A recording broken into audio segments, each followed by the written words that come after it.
안녕하세요. 공시죽죽을 하고 있는 비즈니스워치 박수익 기자입니다. 5월 9일 출근길 3분 30은 지난주 금요일 장 마감 전후에 나온 콘텐트리 중앙의 1분기 실적, 에코프로 BM의 권리락, 그리고 가온칩스의 수요예측 결과를 살펴보겠습니다. 먼저 콘텐트리 중앙의 1분기 실적 발표 공시입니다. 콘텐트리 중앙은 지주회사인데요.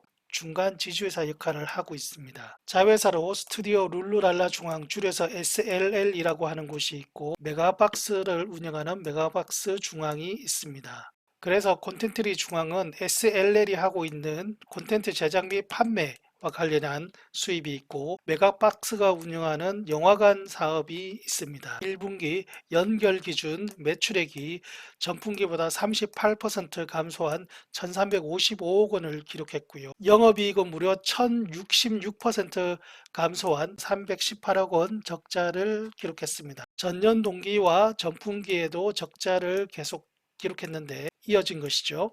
이러한 실적 수치만 보면 매우 암울한 수준인데 증권가나 회사 측에서는 좀 더 다른 해석을 내놓는 것 같습니다. 일단 1분기에는 방송 편수가 부족해서 부진한 실적이 있었고 2분기부터는 방송 편수가 늘어나고 포스트 코로나와도 맞물리면서 기대감이 있다는 것, 즉 이번이 실적의 바닥이라는 전망인데요. 회사 홈페이지에 별도로 발표한 IR 자료를 보면 2분기에는 넷플릭스에서 안나라 수마나라, 종이의 집 등이 방영할 예정입니다. 넷플릭스는 제작 비용의 약 20% 수준의 마진을 보장해 주는 것으로 알려져 있죠. 그리고 영화 쪽에서는 마동석 배우 주연의 범죄도시2가 5월 18일 개봉을 앞두고 있는데 특히 4월 말부터는 영화관 내에서 취식이 가능해진 상황이죠. 즉 영화관에 팝콘이 돌아왔습니다. 회사의 전망대로 이번이 바닥이고 앞으로 실적 개선이 이어질까요?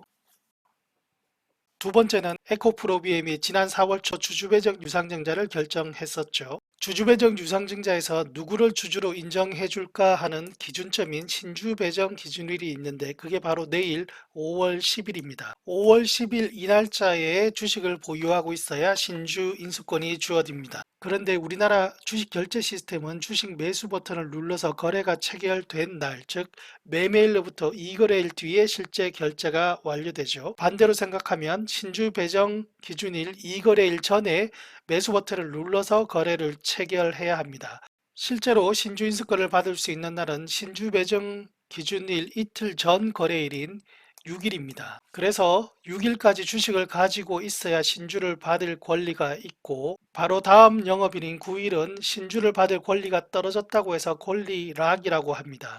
권리락 때는 인위적으로 주가를 떨어뜨려서 거래를 시작합니다. 똑같은 주식인데 5월 6일의 에코프로비엠 주식에는 신주인수권이 있고 5월 9일의 에코프로비엠 주식에는 신주인수권이 없기 때문에 실질적인 가치 변화의 차이가 있는 것이죠. 이러한 가치 변화를 반영하기 위해 5월 9일의 에코프로비엠 주식에는 신주 인수권이 없는 만큼 주가를 인위적으로 낮춰서 거래를 시작하게 해줍니다. 이날 주식을 사도 신주 인수 권리가 없다는 점을 알려주기 위한 경고 장치이기도 하고요. 5월 6일 에코프로비엠의 주가는 49만 8,500원으로 마감했습니다. 여기에서 이번 유상증자로 발행하는 신주비율 7%를 반영해 그만큼 주가를 떨어뜨리게 됩니다.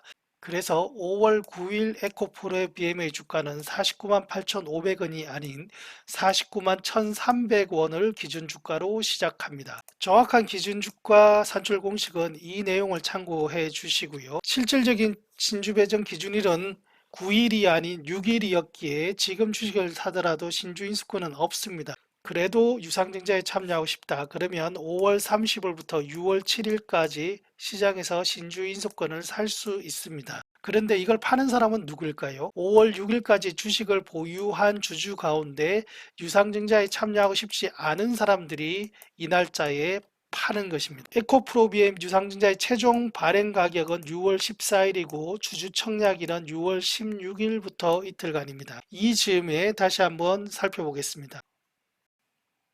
마지막 공시는 시스템 반도체 설계 업체 가온칩스입니다. 아직 상장 전 회사이고 이번 주에 공모 청약을 하는데 지난 금요일 수요 예측 결과를 발표했습니다. 가온칩스는 희망 공모 가격을 11,000원에서 13,000원으로 제시했는데 수요 예측 결과가 좋아서 희망 공모가 상단을 뛰어넘는 14,000원으로 최종 공모 가격을 확정했습니다. 같은 시기에 수요 예측에서 부진한 성적표를 받고 상장 계획을 취소한 SK쉴드스와 대조적인 상황이죠. 일부에선 SK쉴드스가 상장 계획을 접은 게 미국의 빅스텝 때문이라고 하는데 비슷한 시기에 수요 예측을 했던 가온칩스의 이러한 결과를 보면 SK쉴드스는 그저 비싸고 매력이 없었을 뿐이었다는 생각이 듭니다. 가온칩스의 수요 예측 경쟁률은 1847대 1을 기록했고 이는 지난해 코스닥 시장 평균 수요 예측 경쟁률을 훌쩍 뛰어넘는 수치입니다. 다만 기관 의무보유 확약 비율은 14%대로 다소 낮다는 점도 참고할 필요가 있겠습니다. 지금까지 5월 9일 출근길 3분 30이었습니다. 오늘은 원고 쓸 때부터 3분이 넘겠다 직감했는데 어김없이 출근 잘 하시고 저는 이만 퇴근하겠습니다. 이번 주에도 우리 자주 만나요. 감사합니다.